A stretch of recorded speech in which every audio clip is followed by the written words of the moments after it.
నమస్తే. ఇన్నాళ్ళు నన్ను సపోర్ట్ చేస్తూ, ఎంకరేజ్ చేస్తూ మీ ప్రేమని నాకు అందిస్తున్న ప్రతి ఒక్కరికి కృతజ్ఞతలు. అలాగే ఈ వీడియో కూడా ఖచ్చితంగా మీకు ఉపయోగపడుతుంది. లైక్, షేర్ అండ్ సబ్స్క్రైబ్ చేసి మీ సపోర్ట్‌ని నాకు అందించండి. అలాగే ఈ వీడియో పట్ల మీకున్న అభిప్రాయాన్ని కామెంట్ సెక్షన్‌లో కామెంట్ చేసి తెలియజేయండి. ఇప్పుడు వీడియోని చూద్దాం. జ్యోతిష్య శాస్త్రం ఒక అద్భుతం. వేదాంగమైన జ్యోతిష్య శాస్త్రం అనేటువంటిది మానవ జీవన గమనానికి ఒక వరం. జ్యోతిష్య శాస్త్రం నీ జీవితంలో వెలుగునింపే ఒక భాష. ఆ భాష నీకు అర్థమైతే ప్రకృతి నీతో మాట్లాడుతుంది. అస్ట్రాలజీ నేర్చుకోవాలి అనుకునే వారికి అద్భుత అవకాశం. మురళీధర శర్మ గారి అస్ట్రాలజీ క్లాసెస్ అతి త్వరలో మొదలు కాబోతున్నాయి. 100% జాబ్ గ్యారంటీ. వివరాల కొరకు సంప్రదించండి. నమస్తే, వెల్కమ్ టు అవర్ ఛానల్. నేను పద్మిని. ప్రస్తుతంతో పాటు ప్రముఖ ఆధ్యాత్మికవేత్త, జ్యోతిష పండితులు, అమ్మవారి సేవకులు, దత్త గణపతి ఉపాసకులు మురళీధర శర్మ గారు మనతో పాటు ఉన్నారు. మాట్లాడదాం. మురళీ గారు నమస్కారం అండి. మహాదేవ శ్రీభద్ర. మంచి టాపిక్ ఇది. లాటరీ, హవాలా, జూదం and online games. Online games, గుర్ర పందేలు, మహానుభావులు. మంచి మంచి కట్టుబాట్లు అన్నట్టుగా ఉంటాయి ఇవన్నీ. సరే, ఇక్కడ వీళ్ళు ఏం చేస్తే గెలుస్తారు, వీళ్ళు ఏం చేస్తే ఎట్లుంటుందని కాదు. దయచేసి ఏ జాతకులు అయితే దీని దిక్కు కాస్త వెళ్తారు ఉంటుంది. ఒక రకంగా డ్రగ్ కూడా అంతే. ఈజీ మనీ, ఇది end of the day easy money వచ్చేసి. ఇప్పుడు ఒక్కొక్కసారి మనకు కూడా అనిపిస్తుంది అండి, గుప్త నిధులు. ఇంకా ఇది ఒకటి ఉంది కదా, గుప్త నిధులు దొరుకుతాయి, లంక బిందెలు దొరుకుతాయి. అమ్మ బాబోయ్. కాకపోతే కొంతమంది 45 ఏళ్ళు తిరుగుతూ ఉంటారు. అలాంటి వాళ్ళని కూడా చూసాం. సరే, ప్రత్యేకించి లాటరీ గురించి మాట్లాడుకుంటే మురళి గారు, ఒక్కొక్కసారి మనకు కూడా సంతోషం అనిపిస్తుంది. ఎప్పుడు జనరల్ గా మన దగ్గర అయితే it is not legal end of the day, కానీ కొన్ని అరబ్ కంట్రీస్ లో ఉంది కాబట్టి. మలేసియాలో మనకు ఒక క్లయింట్ ఉన్నాడు, నెలకు ఒకసారి కాల్ చేస్తాడు, గురువు గారు మరి ఇగో ఈ నెంబర్స్ మీద లాటరీ ఉన్నది, తీసుకోవాలా? అయ్యా, అది మ్యాజిక్. అది మనం కాదు, ఎవరు చెప్పలేరు, అది నాట్ పాసిబుల్, వద్దు, దాని జోలికి వెళ్ళొద్దు, మీ టైం బాగాలేదు. ఎస్, కానీ లాటరీ విషయంలో మాత్రం ఎవరికైనా లేని వాళ్ళకి వచ్చింది అనుకోండి, మనసుకు భలే ఆనందం, చాలా ఆనందం. అతను ఎవరో మనకి తెలియదు, బట్ ఫోన్లే ఒక లేని వాడికి వచ్చింది, ఇప్పటి నుంచి సెటిల్ అయిపోతుంది లైఫ్ అని అనిపిస్తుంది. బట్ అది కరెక్ట్ కాదు. మనకి లాటరీ తగలాలని అనుకోవటం, హవాలా, మా బాబోయ్, అది ఎండ్ ఆఫ్ ది డే అది వచ్చేది ఉండదు, సచ్చేది ఉండదు, టైం వేస్ట్, జీవితమే వేస్ట్ అయ్యే పరిస్థితి ఉంటుంది. బట్ అసలు ఎవరు దీని చుట్టూ తిరుగుతూ ఉంటారు? ఇట్లా వీటి చుట్టూ తిరిగే వాళ్ళు సంసారాలను కూడా వదిలేసి, భార్య పిల్లల్ని వదిలేసి దాని చుట్టూ తిరుగుతుంటారు. ఇంకా రేపటికి కోట్లు వస్తున్నాయి చూడని అంటారు. పాపం భలే బాధ అనిపిస్తుంది. అట్లాంటి వాళ్ళు మారాలి, ఆ జీవితాలు మారాలి అంటే ఏం చెయ్యాలి? ఎట్లాంటి కాంబినేషన్ ఉన్న వాళ్ళు చేస్తూ ఉంటారు మురళి గారు? అయితే ఇక్కడ ముఖ్యంగా కూడా బుధ గ్రహము, శని గ్రహము, ఇవి రెండింటిని మాత్రమే బేస్ చేసుకునేటువంటి పరిస్థితి ఉంటుంది. లాటరీస్ కానీ, హవాలా కానీ, లేదా ఈ యొక్క జూదము, ఆన్లైన్ గేమ్స్ ఏదైనా కూడా.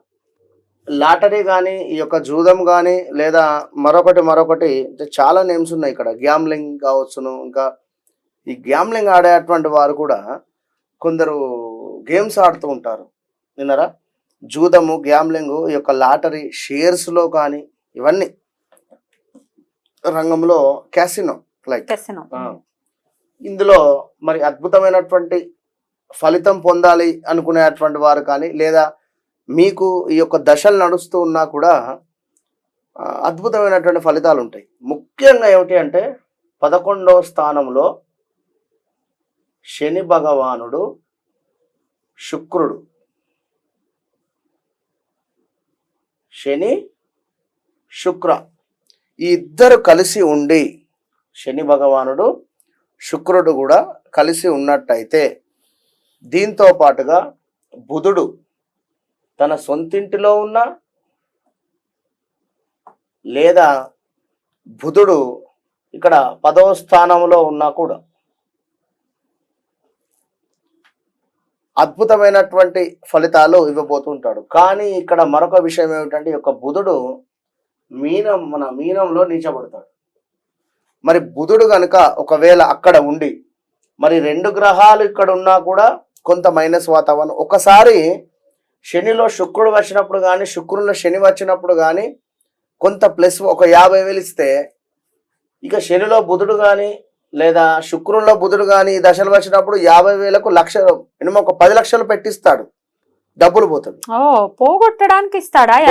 అంటే ఉదాహరణ శనిలో శుక్రుడు వచ్చినప్పుడు మనకు సుమారుగా కూడా 1,00,000 రూపాయలు వచ్చాయి అనుకుందామండి. తర్వాత 1,00,000 వచ్చినాయి కదా అని చెప్పి సంతోషపడి తర్వాత నెక్స్ట్ ఒక 6 నెలలకో 1 ఇయర్కో మళ్ళీ ఒక 10 లక్షలు ఇన్వెస్ట్ చేద్దాం అనే సమయానికి ఈ దశలో ఏదో ఒక దశ అయిపోతుంది, అంతర్దశ, వేరే అంతర్దశ వస్తుంది. ఆ అంతర్దశ వచ్చే సమయానికి ఈ డబ్బులు అటే వెళ్ళిపోతాయి. అది చూసుకోవాలి.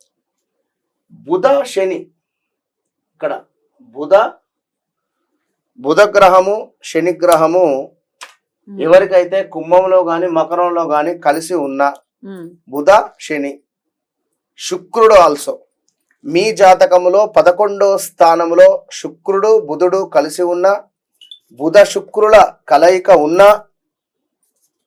11వ స్థానంలో కానీ లగ్నంలో కానీ శని యొక్క సైడ్ లుక్స్ పడుతూ ఉన్నా, ఇక్కడ బుధ శుక్రుడు ఉండి మరి శని భగవానుడు ఒకవేళ మేషంలో నీచపడిపోయి ఉండి శని యొక్క లుక్స్ ఇక్కడ పడుతూ ఉన్న డేంజర్ జోన్ ఉంటుంది. కనుక డబ్బులు వచ్చే సమయంలో ఏదో పోలీస్ స్టేషన్లో లేదా పోలీసు వాళ్ళకు దొరకడం కానీ లేదా పోలీస్ కేసులు బుక్ అవ్వడం కానీ ఉండే పరిస్థితి ఉంటుంది. మరి అదే ఇక్కడ శని భగవానుడు తన సొంత ఇంటిలో మకరంలో ఉన్నట్టయితే మకరంలో ఉండి తన చూపు 10వ స్థానం మీద పడుతుంది. ఇక్కడ ఉచ్చ పొందుతుంది. కనుక శని బుధుడు ఉన్న శని యొక్క చూపు పడుతూ ఉన్నందున ఎక్సలెంట్గా కూడా 3వ కంటికి తెలియకుండా డబ్బు వీరు సంపాదించుకున్నటువంటి యోగం ఉంటుంది. అంటే ఇక్కడ ఉదాహరణ ఈ లగ్నం అని చెప్పాను, ఇలాంటివి ఒక 4 లగ్నాలు ఉన్నాయి. ఈ 4 లగ్నాలలో శని శుక్రులు కానీ బుధ శుక్రులు కానీ వీటి మీద శని చూపు పడుతూ ఉన్నా లేదా శుక్రుని చూపు పడుతూ ఉన్నా మీకు గ్యాంబ్లింగ్ కానీ లాటరీ కానీ హవాలా కానీ లేదా ఈ యొక్క ఇదేమిటి ఇంకా గుర్ర పందాలు కానీ ఇవి లంక బిందెలు కానీ ప్యాకాటలన్నీ గ్యాంబ్లింగ్ అయ్యి కదా ప్యాకాట అంతే క్యాసినో అంతే ఇలాంటివన్నిటికీ కూడా శని బుధ శుక్రుడు మీకు తోడుండాలి. మరి మాకు జాతకం లేదు ఇంకేది లేదు అనుకున్నట్టయితే వివాహం జరిగేటట్టయితే ఒకవేళ వివాహం జరిగింది అనుకుంటే మీ భార్య కాస్త మీకంటే వయసు అంటే హైట్ చిన్నగా ఉండేటువంటి పరిస్థితి ఉండాలి, లేదా మేనరికం సంబంధం మీరు చేసుకొని ఉండాలి, లేదా లవ్ మ్యారేజ్ అయి ఉండాలి. ఇన్ కేస్ ఇలాంటివి కూడా సిండికేట్స్ ఉంటవి కొన్ని ఇండికేషన్స్. కనుక ఏది ఏమైనా కూడా మీరు ఇట్లా ఉంటే మీరు ముందుకు వెళ్ళండి అని చెప్పడం కాదు. మరొకటి రాహువు 11వ స్థానంలో రాహువు, ఇక్కడ రాహువు నీచ పొందుతాడు. ఏది వృచ్చికంలో రాహు అక్కడ ఉన్నాడు అనుకోండి, శని కూడా అక్కడ కాస్త పవర్ కోల్పోతాడు. శని రాహుల కలయిక ఒకవేళ 11వ స్థానంలో కానీ 12వ స్థానంలో కానీ 6లో కానీ 8లో కానీ ఉన్నట్టయితే బాగా డ్రగ్స్కి ఎడిక్ట్ అవ్వడం కానీ డ్రగ్స్ రిలేటెడ్ ఇష్యూస్ రావడం కానీ ఉంటుంది. కనుక చాలా జాగ్రత్తగా ఉండాలి. చెడు వ్యసనాలు మొత్తం రాహువు, ఏదో ఉన్నది లేదు. శుక్రుడు ఏమిటంటే దైత్య గురువు. కనుక ఎక్కడి నుండో ఒక దగ్గర నుండి వీనికి డబ్బు తీసుకొచ్చి ఇవ్వాలి అనుకుంటాడు. ఎక్కడి నుండో దగ్గర నుండి తీసుకువచ్చి మీకు అక్కడ పారేస్తాడు అంతే. మరి అదే ఈ శుక్రుడు మీనంలో ఉచ్చ పొందుతాడు, బుధుడు అక్కడ నీచ పొందుతాడు. కనుక శుక్ర బుధులు అక్కడ కలిసి ఉన్నా ఇబ్బంది మళ్ళీ. కనుక శుక్రుడు ఇక్కడ ఉండి బుధుడు శని మంచిగా కలిసి ఉన్నా కూడా మంచి ఫలితాలు ఉంటాయి. ఇప్పుడు ఇట్లా ఉంటే వస్తుంది సరే, బానే ఉంది. ఇట్లా ఇబ్బంది పడేటటువంటి పరిస్థితి ఉంటుంది కాబట్టి తమ భర్తలు గాని లేకపోతే తమ ఇంట్లో వాళ్ళు వీటి మీద తిరుగుతూ ఉంటే వాళ్ళ మనసు మారాలంటే ఏం చేయాల్సి ఉంటుంది? దుర్గా అమ్మవారికి ఆరాధన, కేవలం దుర్గా అమ్మవారి ఆరాధన, లక్ష్మీదేవి ఆరాధన. దీంతో పాటుగా వారి జాతకంలో దశలు అంతర్దశలు ఎట్లా ఉన్నాయో చూసుకొని మనము వారికి ఏమైనా రెమెడీ సజెస్ట్ చేయాలి. రైట్. ఎనీవేస్ దీని జోలికి మాత్రం వెళ్లకుండా ఉండటమే ఎప్పటికైనా శ్రేయోదాయకం. దీని జోలికి వెళ్ళి జీవితాలు పాడు చేసుకుని మొత్తం టైం వేస్ట్ చేసుకుని పెళ్ళాం పిల్లలకి దూరం అయ్యి ఇట్లాంటివి జరగకూడదు డెఫినెట్ గా కదండి. మార్చాలి 100% మీరు అన్నది. అయితే ఇక్కడ మార్చాలి. ఎవరైనా అలాంటి పరిస్థితిలో ఉండేటువంటి వారిని మీరు మీ మాటలతో వారికి ఒక ఇన్స్పిరేషన్గా ఉండి, నానా అట్లా వెళ్ళకండి, అది చెడు మార్గము అని మీరు ఒక ఇన్స్పిరేషన్గా ఉండి ఒక గురువులాగా టీచ్ చేసినా కూడా మంచి ఫలం, మీ జాతకంలో అద్భుతమైనటువంటి యోగం ఏర్పడుతుంది. ఇలాంటి వారు మీకు పనిచేస్తారు. రైట్, చాలా చక్కగా వివరించారండి. కృతజ్ఞతలు. నమస్కారం.